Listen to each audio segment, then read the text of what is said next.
Fun or just dumb? Yes, either it's fun or just dumb. You know there are tools, some of them break the rules. Hey, is it fun or just dumb? Why does it happen that some of the students make trouble everywhere and never seem to care? Hey, is it fun or just dumb? Maybe what they're doing's funny.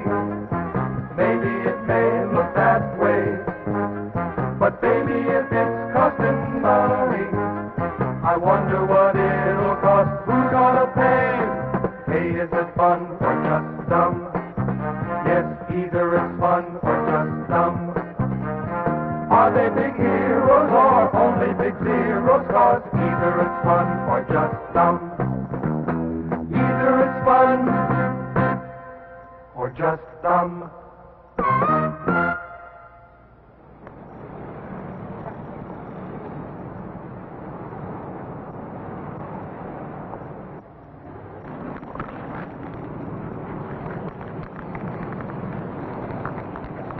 Hey, what are you doing there? Nothing. That's my wall you're writing on. I didn't hurt it any. You're defacing the wall. Look, man, it's already written on. Why pick on me? I know you. Now, either I call the police or you clean the whole wall.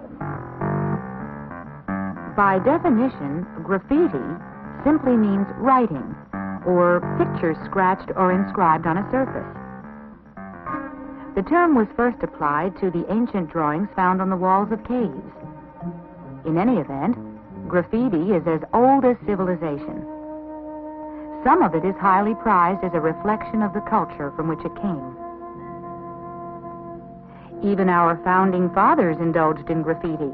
George Washington's initials can still be seen on the rocks at Natural Bridge. Recently, some have labeled graffiti art. And indeed, it can be attractive, amusing, and interesting. Often, graffiti is encouraged as decoration on certain walls, fences, and sidewalks. It has even inspired art and literature. On the other hand, by almost any standards, much graffiti is ugly, some of it distasteful, and a little of it offensive. One needs only to visit any major city to realize that the advent of spray can enamel and magic marker pens have given rise to a new look to America, which delights some and disturbs many. Young people must decide, is graffiti fun or is it dumb? The most famous and perhaps the most controversial graffiti is that blanketing the New York City subway system. One view is that subway graffiti, too, is a kind of art and worthy of praise. Well, it certainly does change the appearance of an often drab setting. Yet, graffiti here is a definite safety hazard and needless expense. The cost to the New York subway system alone exceeds $2 million per year. The expense is borne through higher prices. Apart from the costs are the risks of being caught and the danger of injury. A number of would-be artists have been hurt by subway cars and electric shock. Nationally, schools are frequent targets of graffiti. Although seen in virtually every area, it seems to be most concentrated in the inner cities and older neighborhoods.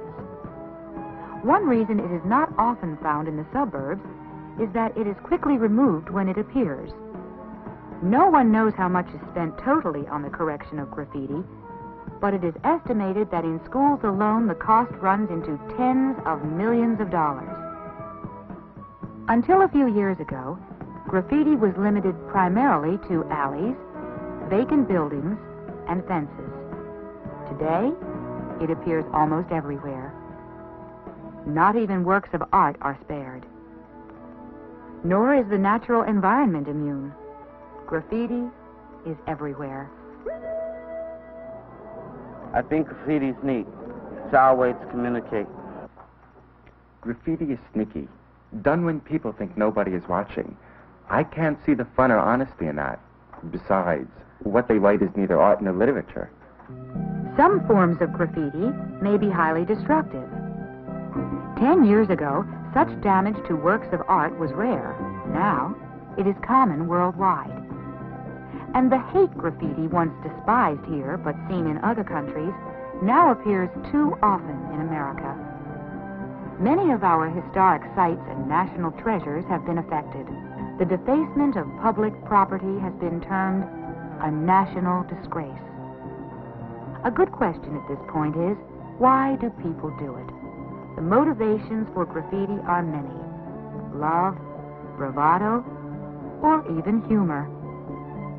But the motivations are not always so innocent. Graffiti may be hateful, insightful, or radical. Some experts say that graffiti is one way adolescents have to express their identities. They say this isn't really any different than putting titles on doors of offices or monograms on things that we own. Perhaps some of it is an attempt to be unique. However, another strong reason for graffiti seems to be peer pressure. In other words, some of it's done to show the other kids you're not afraid to do it, or merely to show how many times you can do it, or if you can put it on inaccessible places. But in still other cases, graffiti is used as a way to mark the territory or communicate in street language. Other graffiti rises out of anger, resentment, and psychological disturbance. In any event, it reveals a great deal about the artist's personality. The school board and the principal have approved your request to decorate the school walls, providing you submit your plans to the students for a referendum vote. So what do you want to do? Well, if they really mean it, why don't we go mod? What do you mean by mod? You know, Dayglow colors, wild designs, graffiti, anything that we want. Why graffiti? Because it's groovy, it's where it's at. That's not where it's at with me. I see graffiti in my neighborhood all the time, and I don't like it. If you want that kind of junk, you take it to your own neighborhood. What kind of wall do you want? I like murals, black art, pretty things, not profanity. Seems we're not in agreement. There's this about graffiti. It often starts a debate. Obviously, graffiti is a lot of different things, and it certainly can be a problem. There are many approaches to solving it. To combat the epidemic of graffiti on subway trains, some cities have begun to buy them already decorated. It is also used on buildings and fences. This idea of imitation graffiti, sometimes called walls of pride, is executed by artists. Some experts say this encourages rather than discourages more graffiti where it isn't wanted. Others have tried to control graffiti by allowing it to be applied in specific places. Many think that this is a good answer, but others say graffiti is only satisfying if you have to write and run. Schools have met the problem in a number of ways, everything from security guards to poster campaigns. Some schools require parents to pay for the damages. Others have attempted to solve the problem by architectural means or use of materials which are easily cleaned. I think the punishment should fit the crime, and those who create the graffiti should be required to clean it up.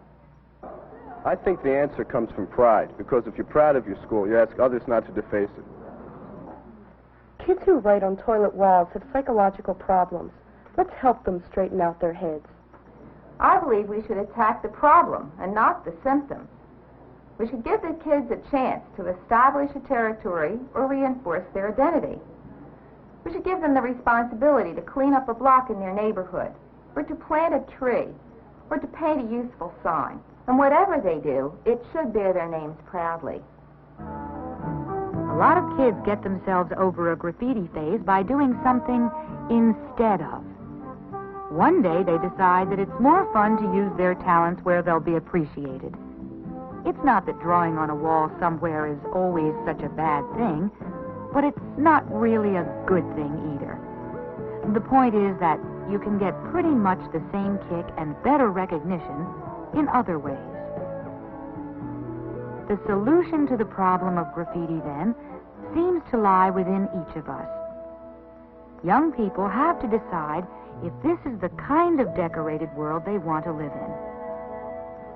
For a time, there was a certain romance attached to graffiti. It was something one did to declare oneself against authority, like funky old clothes, long hair, and hip talk. After a while, graffiti wasn't so different anymore. There was so much of it, and it was used for so many political purposes, it was boring. Besides, many kids began to find it a discord. How could you honestly support the environment and be a graffiti polluter? Even if you only write environmental slogans, you are part of the problem, not the solution. Oh, sure, seeing your name or something you wrote on the wall might make you feel like somebody for a time. But is that the kind of somebody you want to be? Drawing graffiti is a little like getting a tattoo. After the thrill of doing it is past, it begins to hurt, and the results stay with you for a long, long time. Think it over. Is graffiti fun, or is it dumb?